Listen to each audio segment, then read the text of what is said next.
বিদ্যুতের তারের নিচে অবৈধ নির্মাণ করতে গিয়ে প্রাণ গেল নির্মাণ শ্রমিকের। উত্তেজনা খানাকুলের হায়াতপুর গ্রামে। পুলিশ জানিয়েছে মৃত ওই শ্রমিকের নাম নাসাউল শেখ। তার বাড়ি মুর্শিদাবাদের লালগোলা এলাকায়। কর্মসূত্রে সে দীর্ঘদিন ধরেই হায়াতপুর এলাকায় থাকত।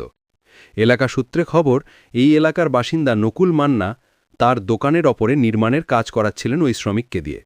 দোকান সংলগ্ন এলাকায় বিদ্যুতের তার থাকা সত্ত্বেও নিজের প্রভাব খাটিয়ে কাজ চালাচ্ছিলেন তিনি। অবৈধ ওই নির্মাণের জন্য স্থানীয় পলাশপাই ২ পঞ্চায়েত থেকে কোনো অনুমতিই নেননি তিনি বলে পঞ্চায়েতের পক্ষ থেকে দাবি। এদিকে এদিন এই নির্মাণ চলাকালীন হঠাৎ করেই বিদ্যুৎপৃষ্ট হয় নির্মাণ শ্রমিক নাসারুল।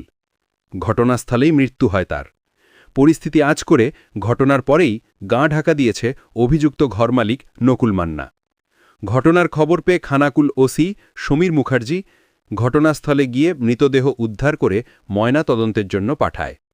সেই সাথে অবৈধ নির্মাণটি সিল করে দেয় পুলিশ। একজন বাড়ি করছিলেন এবং সেখানে রাজমিস্ত্রিরা কাজ করতো। পিছন দিকে সামনে হাই টেনশন লাইন ছিল।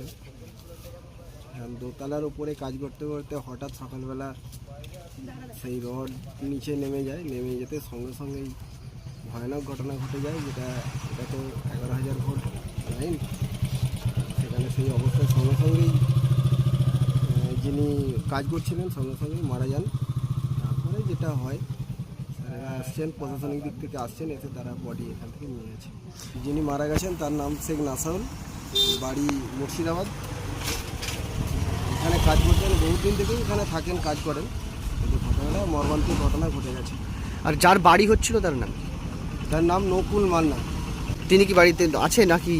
এখন এই মুহূর্তে মনে হচ্ছে বাড়িতে নেই, তিনি হয়তো কোনো জায়গায় আছেন, যেখানেই আছে।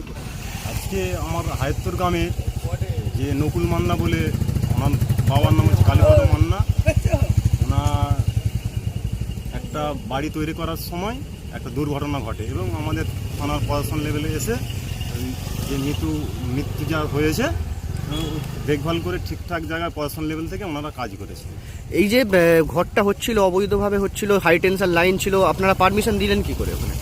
এটা কোনো নো পারমিশনে কাজ করেছে উনি, কোনো পারমিশন নেয়নি, উনি কাজ করেছে।